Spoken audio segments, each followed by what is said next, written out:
Hey everybody, this is Jelly, and I put a photo of myself up there so you know who's talking to you, and that's a photo of me in my studio. You see Alex Harris in the background, and he's a designer who works with me, and we're in Portland, Oregon.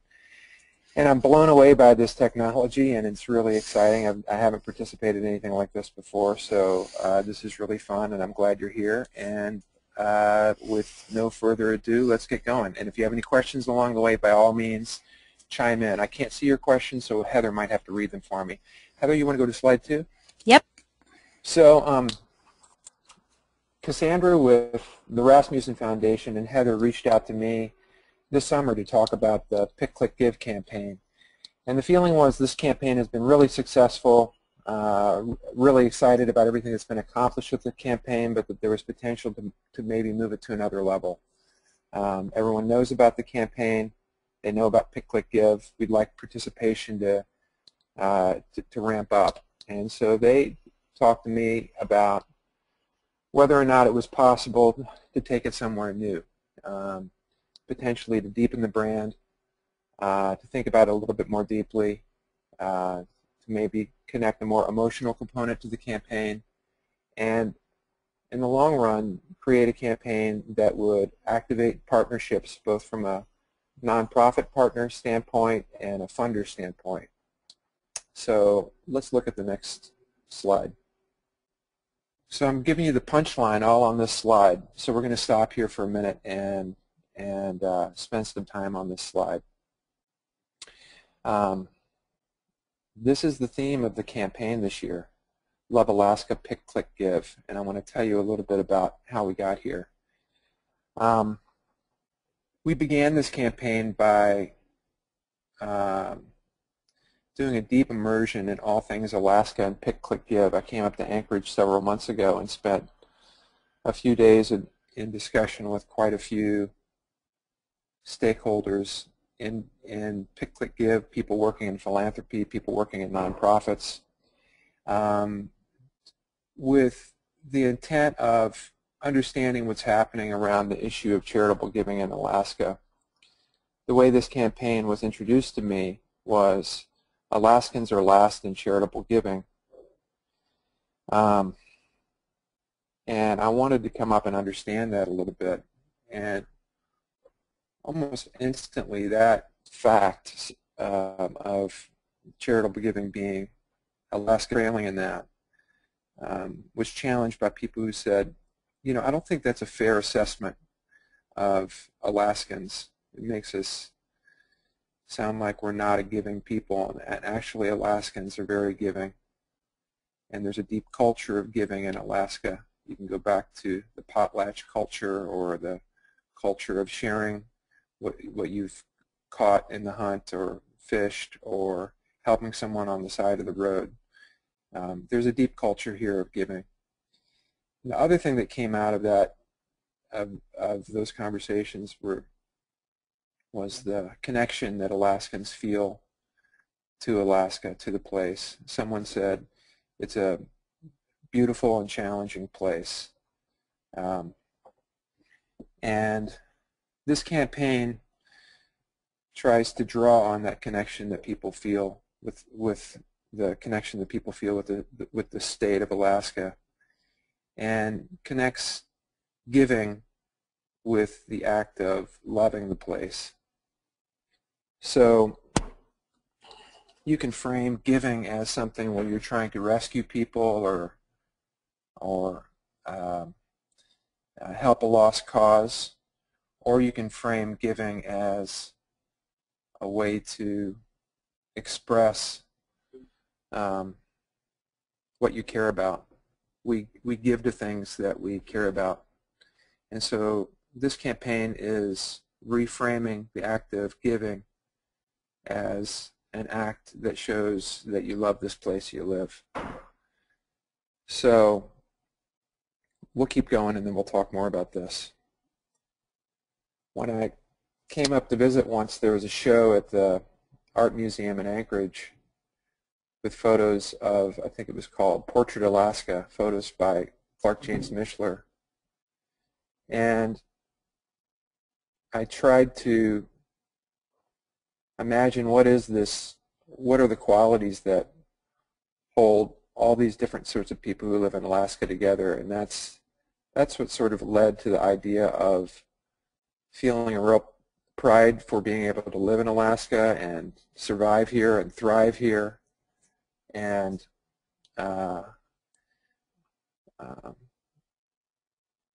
just love for this special place. So to show this campaign and how it would live, I took a collection of photos from Clark Mishler, and see if you can find the Love Alaska logo in them. Let's go through these maybe 10 seconds at a time. So these stickers and t-shirts and hats that say Love Alaska, the intention is it's a way to show your connection to the place, and it also connects back to the idea of if you love a place, you give back to it, and that's where Pick.Click.Give comes in. So this is just helping us imagine how the different sorts of people who might participate in this campaign by showing off the Love Alaska mark.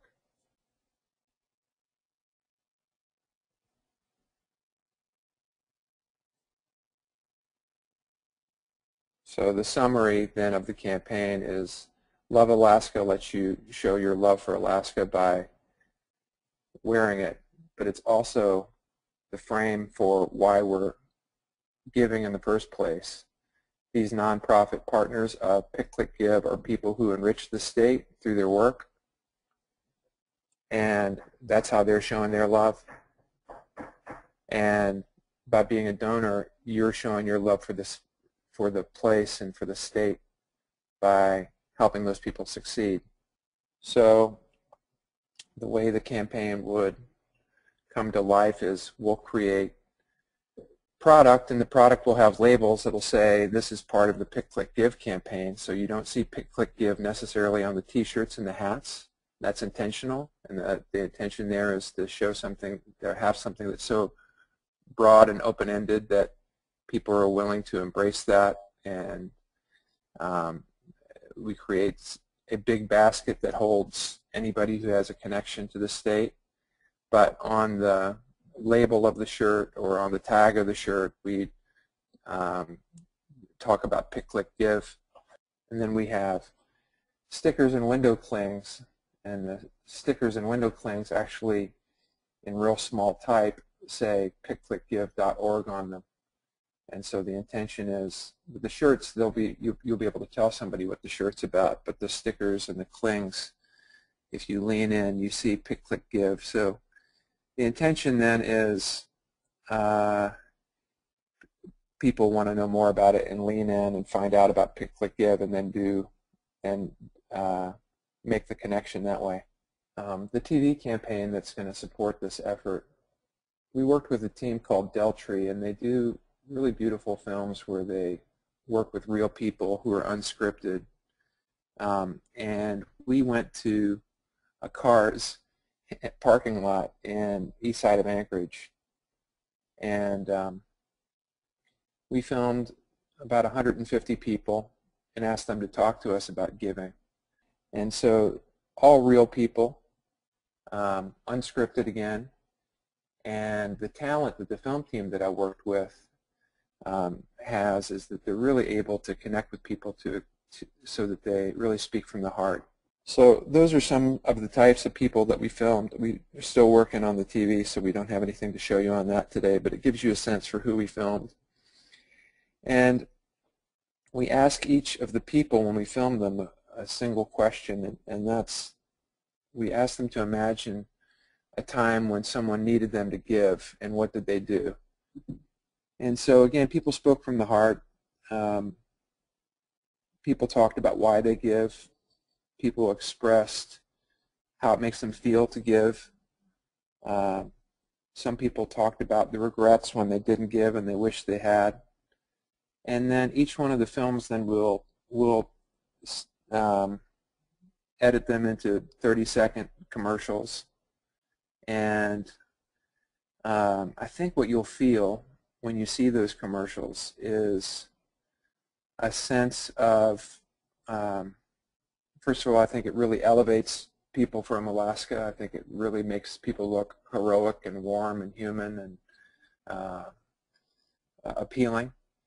And when they're speaking from the heart about giving, I think it will pull you in. And then when the commercial ends with the logo Love Alaska, Pick.Click.Give, I think it's a real simple, clear call to action that if you love this place, Pick.Click.Give is an easy, great way to express that love. Jelly, I'm going to jump in because we've had a couple of questions come up over the chat function. So I'll take a quick break to answer those, and then if that's all right, we'll get back into the presentation. And maybe you can help me answer these questions. But the first one came from Lorraine, and she's asking how we choose what to focus on. As an example, hunger or youth. And I think to answer that question, I would say that in the past, the Statewide Marketing Campaign has held up examples from the work that the nonprofits do in certain issue areas and focused on the needs out there. And I think one of the differences with the Love Alaska campaign, at least from the statewide perspective, is that we're not going to necessarily be focusing on particular issues. We'll leave that to the nonprofits to talk about, but we're really encouraging everyone to talk about the work that you're doing in the nonprofit sector from this platform of loving Alaska, and that's the reason why you do the important work that you do, as opposed to just letting people know about the need in the community, letting them know, starting from a place where you're saying, you know, one of the things I love about Alaska is, and whatever, you know, issue area you're working in, making it relevant to that. And so the statewide marketing campaign this year with Love Alaska is going to be much broader and I think hopefully more inclusive to all of our nonprofits, and not just ones that are serving particular needs. The next question came from Jocelyn at Kenai Watershed Forum, and she's asking about when stickers would be available. In December, you'll receive a packet in the mail from the Statewide Marketing Campaign with probably 25 or so stickers to get you started. And we'll also give you information on where you can get more of those products directly from a vendor we've identified. But I also want to let you know that we want to continue making all of our logos and things like that available to you for your use. So if you want to go ahead and take the Love Alaska logo and work with a different vendor to get stickers produced, we would certainly encourage you to do that as well. And then I see a question that just came in from Jennifer, and she's asking about customizing the logo, and I will be sure that you can get all of the information about the font we're using and things like that. So we have another question that's asking where we can find the logo. And for the next couple of weeks, you'll need to contact me, Heather Beatty, directly, and I can email it to you. But just like we did last year, we'll have a full toolkit available on the website in mid-December that has different iterations of the logo and some Facebook banner profile pictures, things that you can use for social media. So all of that will be available on the website starting in mid-December, but in the meantime, go ahead and reach out to me. So I'm going to take a break from answering questions and hand it back to Jelly for the rest of the presentation, but go ahead and keep asking them and I'll address your questions at the next break. Thanks. Heather, on this, let's leave it on this page for a minute because in some ways seeing this wide spectrum of people and seeing Love Alaska, we don't have Pick.Click.Give on there, but seeing this wide spectrum of people and this idea of Love Alaska, it emotionally to me shows the potential power of the campaign, which is finding what cuts through all these people, which is that we love this place, and if you love it, you want to give back to it. And as far as the details of how I'm going to give back to it, if I care about the arts, or if I care about social issues, or if I care about the environment, I think those are all, we intentionally leave that open for people. So with the intention that if you're a not-for-profit who is doing a particular kind of work, the goal is that you would use this frame as a way to talk about your work. So at Beans Cafe, we love Alaska, and that's why we provide meals for people who are experiencing hard times, or whatever that language is. It's a frame that allows you to talk about your work in terms of with an optimistic slant.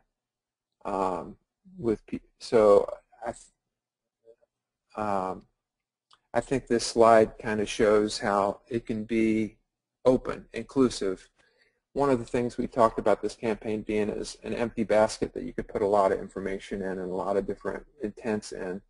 We talked about the Nike Just Do It campaign working that way. It becomes an empty basket that people interpret a lot of different ways. So we are intentionally leaving it open for people to interpret. And the goal is that you guys could use the Love Alaska Pick.Click.Give frame, and that it would link right up to whatever work you're doing. And so the goal then is that we get this campaign out there, and you see Love Alaska on windows of businesses, on your own business. You see T-shirts on people, on staff. You see television commercials that say Love Alaska Pick.Click.Give. We're doing digital marketing, and then the punchline is when people go to file for their permanent fund distribution online, that will have a visual that ties back to all this work that you've seen. And again, it'll feel like an invitation to connect with an emotionally positive experience of love in this place and wanting to act on it, versus somebody who's trying to take money away from me. So hopefully the benefit of this campaign is that if you frame it as Pick.Click.Giving is a way to express my love for this place, you actually get a benefit for giving versus losing something for giving, if that makes any sense. So what you can do, yes, definitely sharing the campaign, sharing it with, having employees wear it, making it visible at your place of work, using it as an emotional frame on how you talk about your work, using it to communicate with your donors. We think that there is potential in using this TV spot, using some of these elements as a way to talk about your own work. And then, yes, and Heather, I'm sure we'll talk more about this, but making it your own. It's hopefully open-ended enough that you'll be able to bring it to life in your own way. And with that, I'd love to hear any questions or hear any thoughts that you might have. Well, we did have a couple of questions come in while you were speaking, Jelly. The first one was from Anne, and she was asking about when the statewide TV campaign will be airing. So I'll take this opportunity to let you guys know a little bit about how we're approaching the campaign this year. Pick.Click.Give has done some research, and what we found is that those folks who do give through Pick.Click.Give, or are likely to give through Pick.Click.Give, actually spend much more time on a daily basis on their computers and mobile devices than they do sitting in front of a television. So one of the ways that the campaign will evolve this year is we're taking a digital first approach, meaning that we're really prioritizing digital advertising. We're still going to have a statewide television buy, so you'll still see these commercials airing beginning towards the end of December through most of February, and we're really focusing our TV buy on things that we think people are still watching live, because we know a lot of us have DVRs now and we skip through commercials. So we're really focusing the television buy on TV news and sporting events, the Olympics, things that we feel like viewers are actually watching live and have a better chance of actually seeing our TV commercial. But in addition to that, we're really expanding our digital advertising presence. So that means that for everyone who is streaming television through Hulu, where you can't necessarily skip through those TV commercials, Pick.Click.Give for the first time will be advertising there. We'll be on iHeartRadio and Pandora and all of the websites that are highly frequented by Alaskans will be purchasing ads and things like that. So, and I hope that answers your question.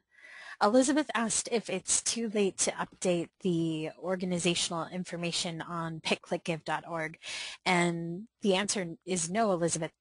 You can access that at any point, and I encourage all of you to take a look at what your organization's profile page is on pick.click.give.org. Make sure it says what you want donors to see, and know that in the next couple of weeks we're going to be adding capacity for you to post pictures or links to videos on your profile page on pick.click.give.org.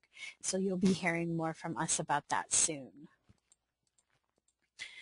And Laura asked if we're going to be sending out this PowerPoint or some sort of guide for Pick.Click.Give organizations that couldn't participate today. And the answer is yes, absolutely. We're recording this session right now, and we'll post it to YouTube so that anyone who missed today's webinar can review it.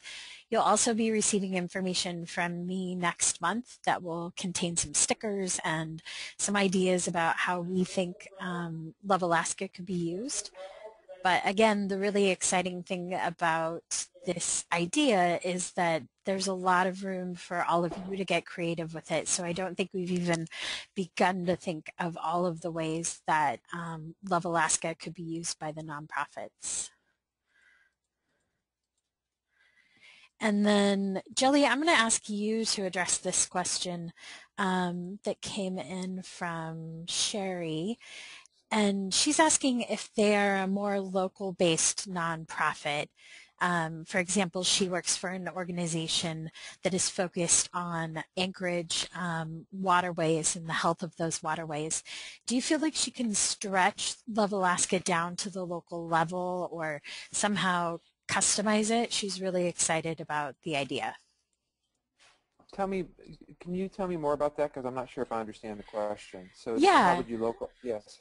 I think maybe what she's saying is like, can you envision them doing something that has like Love Alaska, Love Anchorage, or Love Alaska, Love Clean Water, or something along those lines? Well, you know, I feel like you're going to need your own flexibility on how to bring it to life and how to, you know, what feels right to you. I don't think you need to kind of create any more slogans or you know, create something that necessarily competes with Love Alaska. I think Love Alaska is open enough that you can talk about things on the local level, and it'll sync up really nicely. Would I put Love Anchorage right next to Love Alaska? Probably not.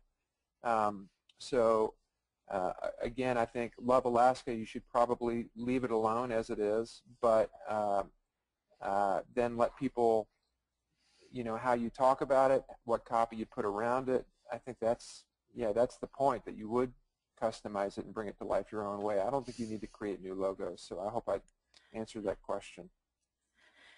Good. Another question came in from Celeste, and she's asking how soon she can start using Love Alaska because they have a conference coming up and want to start talking about it next month. So I would just say, Celeste, we've had a lot of conversations about that, and we want people to get out there with their good ideas as soon as they're ready. So while the statewide campaign won't be launching until mid-December, if in the meantime you want to get out there and start using this concept or testing ideas, just get in touch with me for for the logo until we get it posted online in mid-December. I'm happy to send you what we have already and talk about your ideas. So the answer is get out there and start using it as soon as you're ready.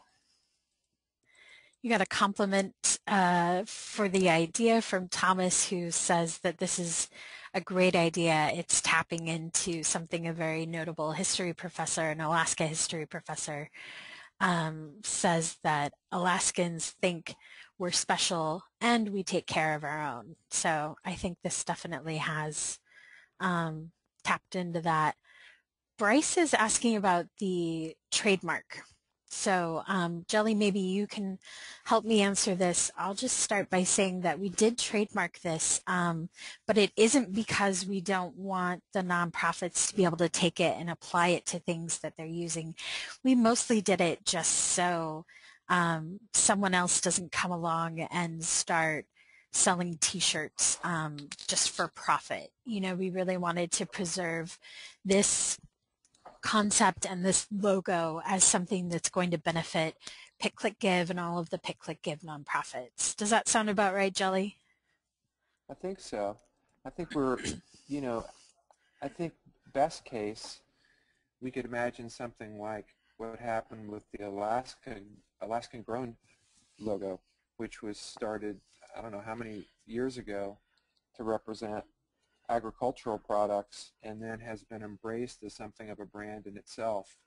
And I don't think it would be a bad news if in the future, if the Love Alaska shirt was the shirt that you wanted to buy for family or buy for gifts, or saw at the airport that people were buying, or possibly that nonprofits could sell themselves as a fundraiser. So that's I think our intention, was that we think that there's something valuable here as a brand or mark that people would want to, you know, participate in. So let's make sure that we protect that, and then we'll figure out the best way to use it in the future. Excellent. Well, there haven't been any more questions coming in, so I'll just take this opportunity to say once again that even though we aren't launching until mid-December and you won't see that toolkit online for a couple more weeks, if you need anything or just want to talk about this concept, you can always get a hold of me. Send me an email or a call. And I see something else coming in from Dave, and he's giving you a little pushback, Jelly, and I think that's good. We need to figure out how to give some flexibility to the organization. So Dave's saying, for example, he would really like to have the flexibility to use this concept but vary it for his organization and have something that says Love Trails. Well,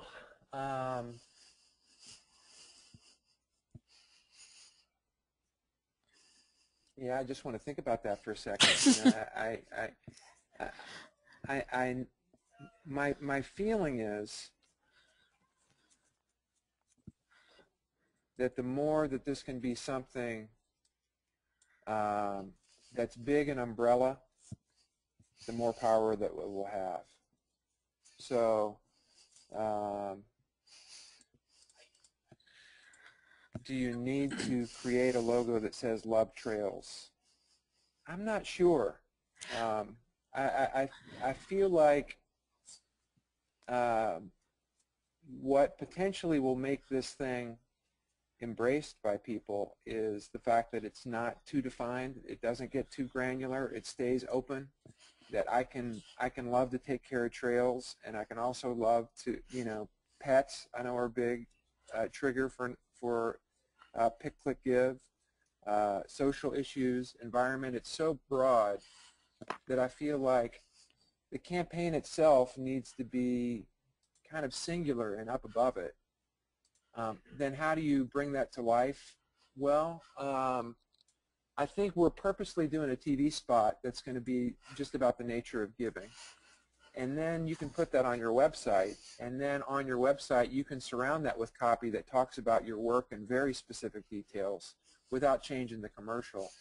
the same thing with the sticker. I think you can put the sticker on any organization and say, the reason we do this work is because we love this place and we're trying to make this place richer and better, and that's why we do this work. Our work is about loving Alaska. And do you then need to create kind of another mini campaign to say love whatever your area is? I'm not sure.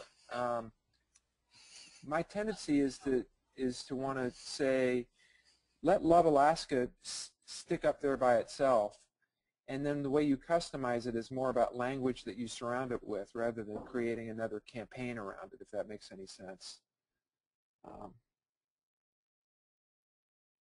I think if you're doing very specific work, but the sticker that you're giving people who give money to you says just Love Alaska, Pick.Click.Give, I think people will know how to fill in that gap themselves. I don't think you need to fill in all that gap necessarily for them. In fact, if anything, what I found about brand campaigns is the more open-ended they are, the more room for interpretation there is, the more powerful they can be with your audience. Your audience will be able to close that gap, I believe, between Love Alaska, Pick.Click.Give, and your work, if you give them the opportunity to do that. I think this is probably going to be a conversation that keeps going because I definitely want the campaign to be inclusive of all the nonprofits and all of the ideas. I don't know if Dave was really asking about creating, you know, like a logo that looks like Love Alaska that says Love Trails, but maybe something more casual than that, like a post on Facebook or the subject line of an email to potential donors. And I think maybe in those applications, I can see it being something that you could get flexible and creative with. But when it comes to things that are put out there more broadly, like maybe printing shirts for your organization or something like that, you might want to consider what Jelly's saying about keeping Love Alaska as a standalone thing and then just putting like the logo of your organization on the back of the shirt or something. I hear you, Heather. It's definitely the balance, because the last thing you want to be is constrictive. I think what's going to make this fun is you guys bringing it to life in your own way. But I think it's just that. I think you don't want to create, like I wouldn't put the logo of your organization right underneath Love Alaska on the T-shirt. I think it's a Love Alaska shirt, and then, yeah, your logo is somehow separate from that. But yeah, I agree with you completely, Heather. It's not about being constrictive. It's more about letting the campaign be kind of clear and clean and open and protected, and then you bring it to life. Yeah, it's not going to break if you do something the wrong way. So I hope you feel the freedom to have fun with it. I'm just saying that the Love Alaska thing, I think what makes it work is that it's open enough that a lot of people can read a lot of things into it. But I've now hammered the nail into the wood. We've got about 8 more minutes before the end of the session, so I'm going to get to the next question, which came from Pam, and she is asking if the radio commercial will be for use outside of Pandora. And so I want to make sure that you all know we are doing a big statewide commercial radio buy. So not only will we have radio commercials in digital platforms, but we will also have a radio campaign going on all of the commercial stations around the state.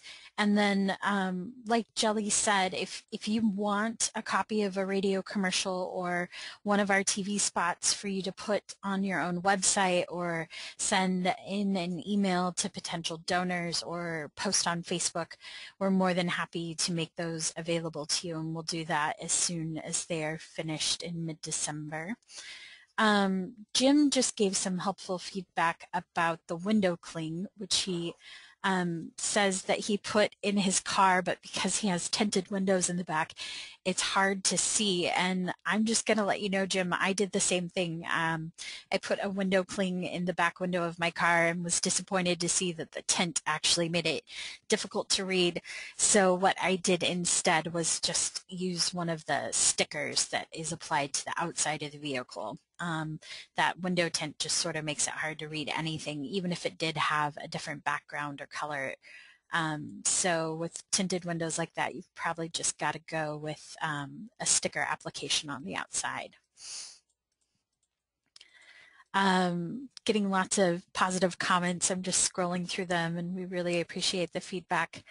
Someone's asking about the trademark again. Bryce is asking if they're permitted to put the logo on t-shirts and sell them, or if we will be the only distributor of products. And Bryce, I would just say let's talk about that offline, but the idea was not necessarily for us to control the logo entirely. We do want you to be able to put it on things that make sense for your organization, whether it's, you know, a tote bag that you print for your organization or something like that. We want to make sure that you're able to take the logo and do that. I think we would sort of like to talk with you about it, or just kind of know about all the great ways you guys are using it.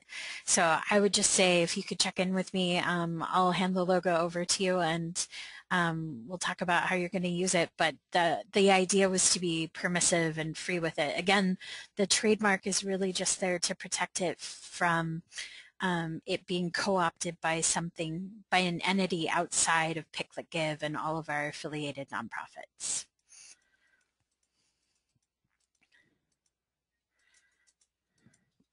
And Pam's got good advice about making sure that we're on public radio. And yes, Pam, that's been an important part of the Pick.Click.Give campaign. Something to remember, though, is that all of those public radio stations, not all of them, many of the public radio stations are also themselves Pick.Click.Give nonprofits. So our hope is that they often will run ads promoting themselves as Pick.Click.Give nonprofits, and we hope that Love Alaska will give them something new to talk about this year. So I think we have reached the end of our questions and nearly the end of our time. I want to thank Jelly for being with us today, and let you all know, once again, if you want to talk about any of this afterwards, you can give me a call. I'm at my phone right now. My number is 249-6616. You can also send me an email or just reach out anytime at your own convenience. Really quickly, I'm going to switch back to this other presentation so that I can show you that we've got 3 more webinars coming up. There they are. The next one is December 4th, and we are working locally with MSI Communications in partnership with Jelly to launch our campaign in 2014.